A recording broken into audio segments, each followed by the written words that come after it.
terus bagaimana kalian selama 40 hari ini itu kalau lebih yang jauh ya untuk 47 terus bagaimana kalian menghargai teman-teman kalian, saling menghargai teman-teman lain gitu, saling memaafkan juga di sana.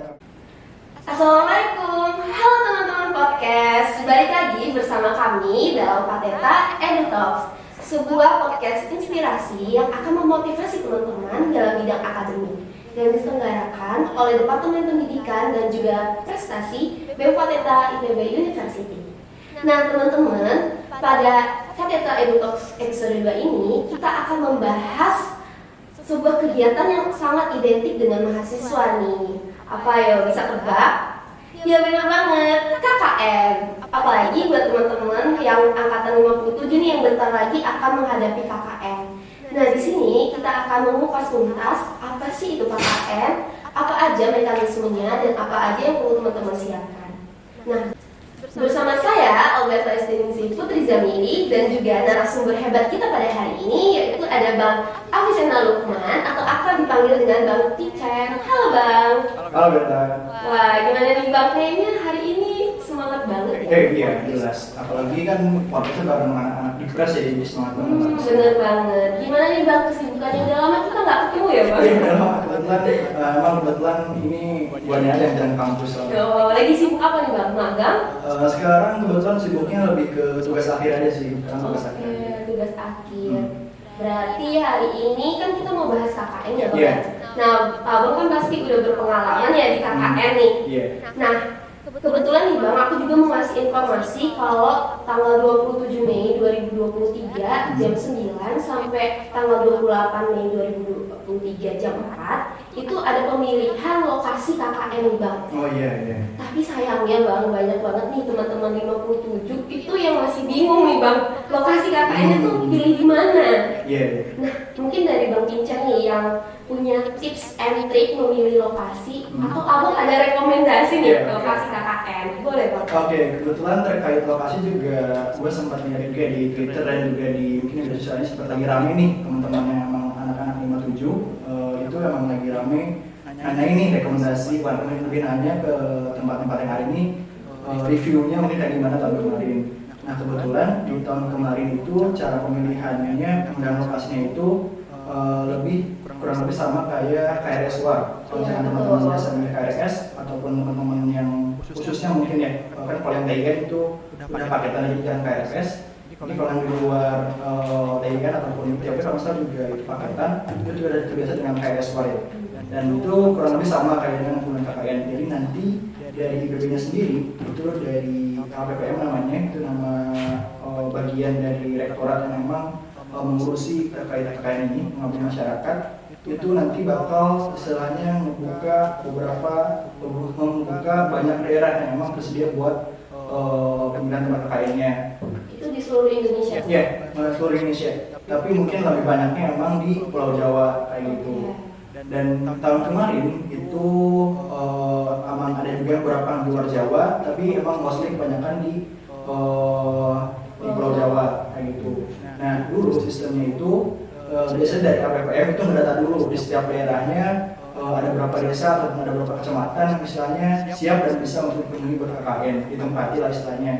Baru dari itu didata juga tuh dari setiap desa dan juga ataupun kecamatannya itu didata dulu kebutuhan dari jurusannya itu ada apa aja. Bisa jadi komposisinya setiap desa itu berbeda-beda. Nah ya, biasanya itu pembagian untuk kelompoknya itu per desa ya, tapi pemilihan tempatnya bisa jadi per kota ataupun kecamatan. Tapi kelompoknya itu biasanya per desa. Jadi nanti di setiap kota ataupun kecamatannya, setiap tempatnya istilahnya, itu dibagi dulu komposisinya masing-masing fakultas ataupun departemen itu kebutuhannya apa aja. Bisa jadi di satu daerah itu yang ada FDIK-nya, ada yang ada fakultasnya ataupun ada yang nggak ada vokasinya dan lainnya. Jadi itu memang menyesuaikan dengan kebutuhan dari desanya sendiri kayak gitu. Nah dari situ ketika udah diinfoin lah pasti masing-masing departemen bahwa kebutuhan dari departemen terkaitnya itu misalkan berapa orang, baru nanti ada yang tadi yang kakak harus pilihnya itu ya pilihnya. Nanti pilihnya itu kalian berdasarkan tempatnya juga. Jadi kalian nggak bakal bisa milih yang memang ada kebutuhan departemen kaliannya. Misalkan di daerah misalkan Bogor ya, Bogor di kecamatan Cisarua mungkin di Puncak ada tuh misalkan departemennya kebutuhannya 10 orang terdiri dari berbagai macam fakultas, tapi nggak ada nih buat fakultas TIN misalkan mereka kan TIN yang nanti juga ikut KKN, nggak ada tuh kuotanya di sana, nah itu nggak bisa ikut wah ke sana kayak gitu. Jadi juga bakal invite pada departemen kalau misalkan mana daerahnya yang memang ada kuotanya kayak gitu, nah itu baru daerah bisa dipilih. Nah dulu sistemnya ya siapa cepat ya dapat kayak gitu. Berarti tergantung sinyalnya. Iya, tergantung sinyal juga kayak gitu benar.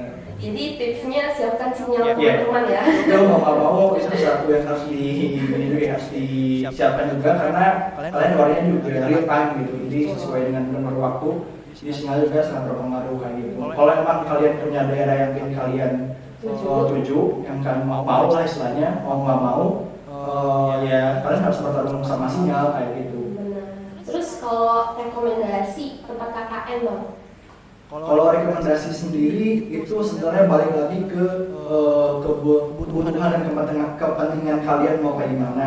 Kalau misalkan istilahnya kalian mungkin ada kepentingan lain di Bogor, di sini ataupun di daerah domisili kalian, ya jadi yang dekat. Kan kalau misalkan ada kepentingan di Bogor, cari aja yang dekat kayak gitu. Kalau misalkan emang ada kepentingan di Bogor ataupun kebutuhan yang mengharuskan kalian ada di Bogor, mungkin gue saranin buat cari yang jauh ya. Istilahnya ya kapan lagi kalian turun ke masyarakat, yang memang kalau gue saranin cari yang jauh aja. Soalnya kapan lagi kalian merasakan pengabdian masyarakat yang memang jauh dari rumah kalian, jauh dari domisili kalian. Kayak gitu. Kalau Bang Vincent sendiri dulu gimana nih? Dulu gue di Wonogiri namanya. Nama kotanya Wonogiri. Terus itu dulu kemarin itu ada 2 kecamatan istilahnya. Jadi ada 2 kecamatan, ada Karangtengah sama satu lagi gue lupa apa namanya. Tapi yang Karangtengah ini itu di daerah pegunungan, yang satu lagi di daerah pantai, jadi di dataran rendah. Jadi yang 2 tempat itu di dataran yang tinggi. Wah, keren banget nih. Teman-teman boleh nih rekomendasi tempat KKN Bang Vincent di Wonogiri ya teman-teman. Dingin ya Bang ya? Ya, kalau bisa, kalau mau kita ambil yang kalau misalnya mau nyari yang dingin, ambil yang Karangtengah. Kalau mau nyari yang pantai-pantai, ambil yang apa lupa namanya itu ada dari P kalau nggak salah. Gue lupa namanya apa. Oke, catat teman-teman. Nah, selanjutnya nih Bang, Abang kan dari Departemen TIN ya, kan kita sama ya Bang ya, TIN.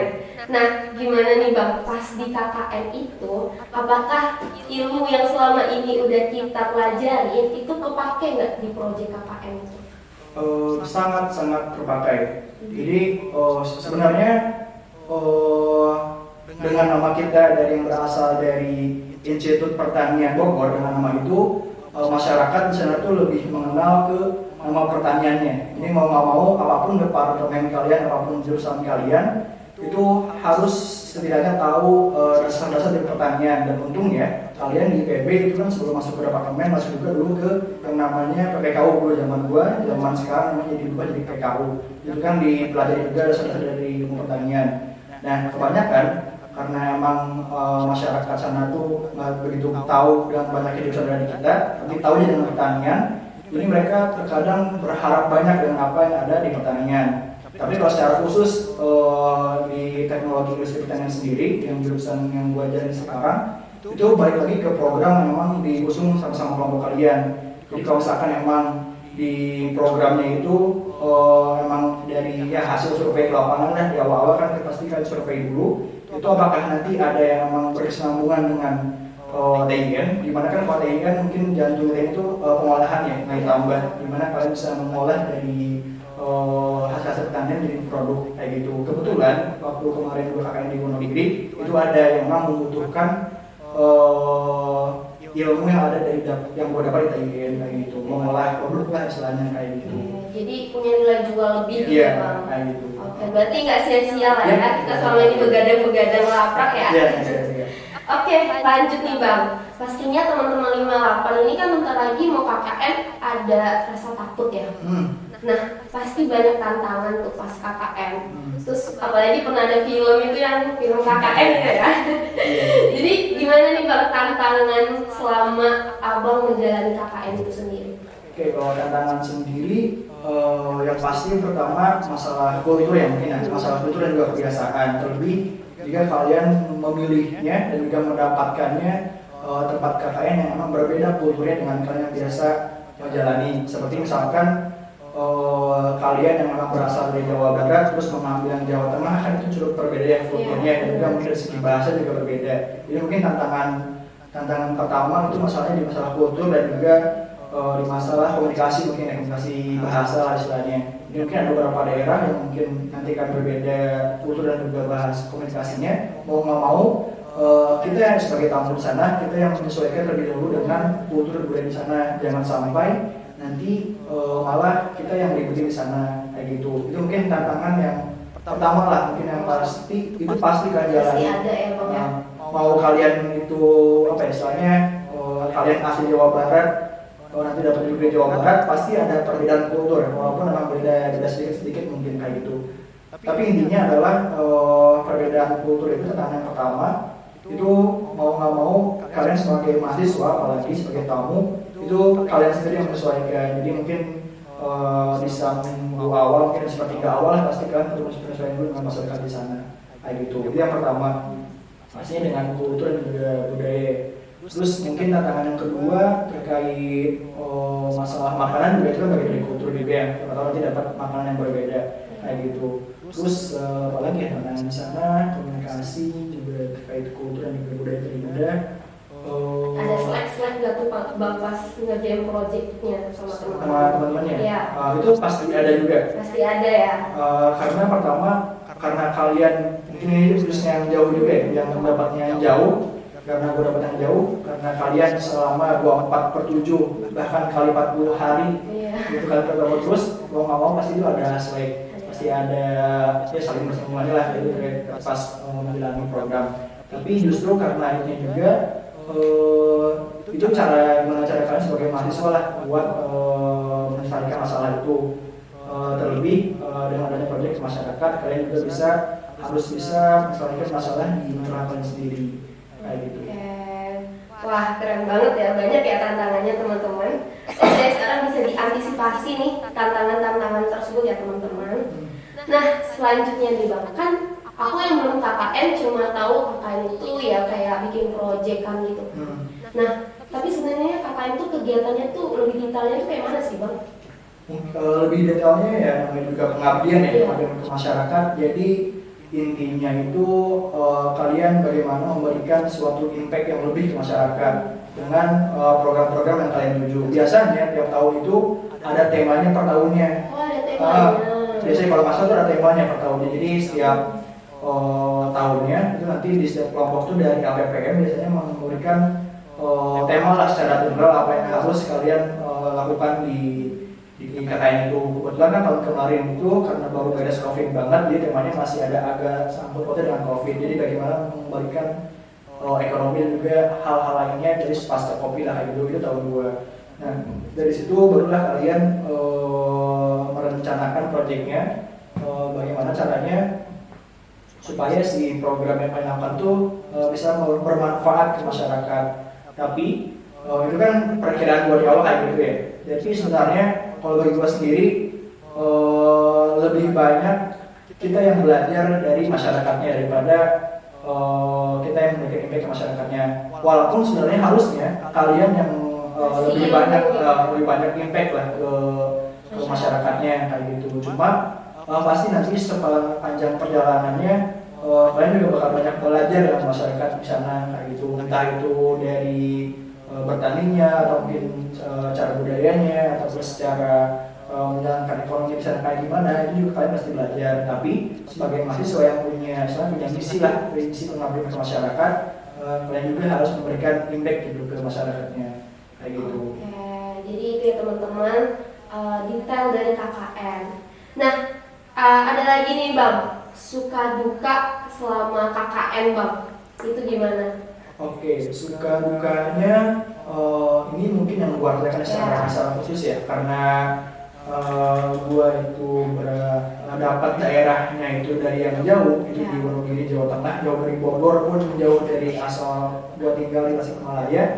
itu gue sama teman-temannya merasa erat banget. Kekeluargaannya pun sampai sekarang itu masih bareng lah, gitu, masih bareng, masih keep in touch istilahnya kayak gitu. Jadi itu salah satu sukanya. Kalau dukanya kayaknya ya biasa lah, paling suka biasa doang, kita cuma di tempat doang kayak gitu. Lebih banyak sukanya sih kayak gitu. Terlebih alhamdulillahnya itu dulu gue dapatnya di yang Monogiri tadi di Karangtengah itu dari masyarakatnya juga mengayomi, sangat mengayomi gitu. Dulu gue tinggal di rumah kepala desa, Bu Kades istilahnya. Itu juga dari beliau pun bahkan sampai ke misalnya ke anak kakaknya, ke gua dan ke teman gua di sana papa gua, itu sampai nganggap kayak anaknya sendiri.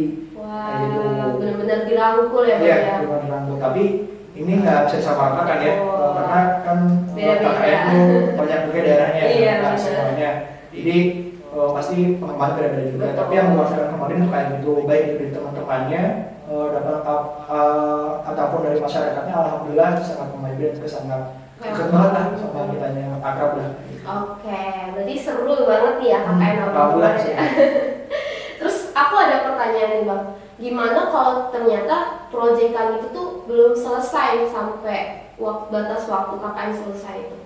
Oh, proyeknya belum selesai ya sebenarnya. Nah sebenarnya di hari awal kalian nanti KKN itu dari LPPM itu pasti udah punya targetan harus ada output apa aja. Tahun kemarin itu sangat ada beberapa output yang wajib itu yang gue masih ingat itu yang pertama pasti laporan dari proyek kalian, terus ada harus bikin video dokumentasi, terus kalau nggak salah harus ada publikasi ke berita dari apa yang kalian lakukan di sana, salah satu programnya akan bisa kayak gitu. Terus juga bisa itu yang wajibnya kalau nggak salah. Terus ada lagi bikin poster, kalau nggak salah itu salah satu yang tidak wajib. Tapi yang wajib kan ada bikin laporan, video dan juga saja ada publikasi ke publikasi ke berita-berita lah, dalam berita kayak gitu. Nah, gimana kalau nggak selesai? Mau nggak mau harus selesai. Soalnya kalian selama 40 hari di sana itu harusnya udah punya perencanaan sangat baik, sangat bagus dan sangat terencana. Jadi ya mungkin nanti di sepertiga awal kalian akan merencanakan apa yang akan dilakukan, terus kemudian di 2/3-nya akan melaksanakan program itu.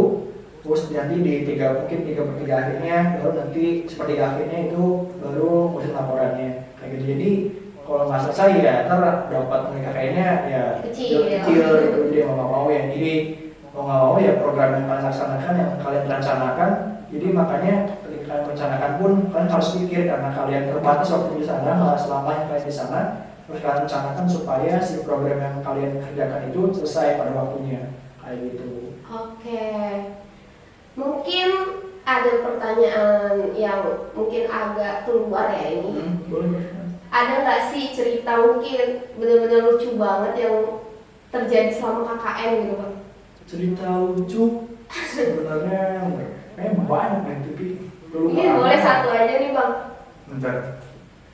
Apa ya? Ada sebenarnya, ada banyak cerita lucu ya di sana. Terlebih karena emang gue KKN sama teman-teman kelompoknya itu sangat berkesan lah istilahnya kayak gitu. Di sana kan gue ini kebetulan juga bersepuluh ini cowoknya cuma berdua. Cowoknya cuma berdua dan berdelapannya itu semua cewek semua. Waduh, ada yang cinlok nggak tuh? Kalau cinlok nggak ada. Oh, nggak ada. Soalnya aman. kebetulan beberapa udah ada yang punya juga. Gitu. Oh, emang abang udah punya Bang? Ada. Oh ada guys. Wah. Jadi mungkin cerita yang lucunya apa ya? Jadi gue lupa. Saking banyaknya jadi nggak tahu. Sangat berkesan sekali soalnya jadi lupa. Sebenarnya ini salah satu bukan lucu juga ya, berkesannya itu sampai ketika kami di sana bersepuluh di sana tuh sampai setelah KKN pun nggak mau pisah gitu. Wow. Jadi setelah KKN Mau satu rumah terus? Iya, setelah KKN ini bukannya lanjut pulang ke rumah masing-masing, kita main dulu ke Jogja. Waduh. Karena Monogiri itu cukup dekat dengan Jogja, Iya, jadi kita benar. main dulu main di Jogja beberapa hari lah, kurang lebih 5 harian lah. Jadi mungkin yang harusnya kalian buka kayak cepat 2 hari, ini malah apa? Hampir ya 2 bulan bahkan gitu, 2 hari kayak gitu. Jadi masih mau merasakan kebersamaannya sampai ke Jogja ya? Bahkan ketika di Bogor pun semakin karena eratnya hubungan di sana tuh Pas di Bogor pun pas awal-awal masuk semester baru itu masih kayak pengen ketemu terus kayak gitu. Akhirnya nyampe PL-nya lah kayak gitu. Jadi pengen cepet-cepet KKN ya saya. Pada adanya kayak nanti. Iya nanti periode kedua. Iya. Nah terakhir bang, pelajaran apa aja yang bisa abang ambil di KKN? Pastinya itu banyak banget yang bisa diambil ya. Mungkin salah satunya bagaimana kalian berinteraksi dengan masyarakat luar sana, apalagi yang dengan berbeda kulturnya, bagaimana kalian berinteraksi dengan masyarakatnya, berkomunikasi, dan menyampaikan program yang kalian laksanakan ke masyarakat itu supaya istilahnya masyarakat pun paham dengan apa yang kalian sampaikan. Terus bagaimana kalian selama 40 hari ini itu terlebih yang jauh ya, 24/7 ketemu terus, bagaimana kalian menghargai teman-teman kalian, saling menghargai satu sama lain, gitu, mungkin saling memaafkan juga di sana karena mau nggak mau kalian 24/7 kan kemarin terus kayak gitu. Itu salah satu yang didapat. Justru jujur gue merasanya gue lebih banyak belajar dari masyarakat di sana daripada gue memberikan impact di sana. Itu yang emang agak kadang-kadang juga gue jadi kan harusnya kita lebih banyak impact ke sana, tapi malah kita belajar banyak di sana kayak gitu. Itu mungkin beberapa hal yang mungkin bisa kalian pelajari ya. Ini kan juga bisa menyerap ilmu dari masyarakat kayak gitu. Betul banget. Jadi buat teman-teman khususnya yang bentar lagi KKN periode pertama ya, jangan takut, jangan aduh KKN nanti gimana, tenang aja. Tadi udah dengar ceritanya langsung kan ya sama orang yang udah KKN, itu tidak seseram itu teman-teman, bahkan kayaknya seru banget ya. Apa aja yang periode 2 jadi pengen pindah periode 1 nih. Terus biasanya yang periode 2 kemungkinannya kalian deketin aja sih. Iya, sama cuma 2 departemen juga. Iya sama sebenarnya mungkin gue dengar bakal 4 katanya. Oh bakal 4 ya. Masa dari UKM atau dari mana gitu. Sama mungkin ada beberapa mahasiswa dari departemen yang lain itu memang nggak ikut periode sekarang terus juga di bagian. Tapi yang pasti yang gue departemen tadi TNI berhasil karena mereka harus melaksanakan PL terlebih dahulu daripada KKN, dia harus dipindahkan kayak gitu. Oke, thank you banget nih Bang Vincent untuk ilmu, pengalaman, dan juga banyak banget nih ya fun fact yang selama KKN Bang Vincent ceritain. Dan buat teman-teman yang bentar lagi KKN, tolong disiapkan baik-baik. Jangan lupa berdoa juga ya Bang ya. Doa seperti yang kalian mau. Aduh, jangan lupa sama pawangnya yang penting ya. Oke, sekian aja podcast kita hari ini. Kalau masih penasaran, tunggu di season ketiga. Dadah!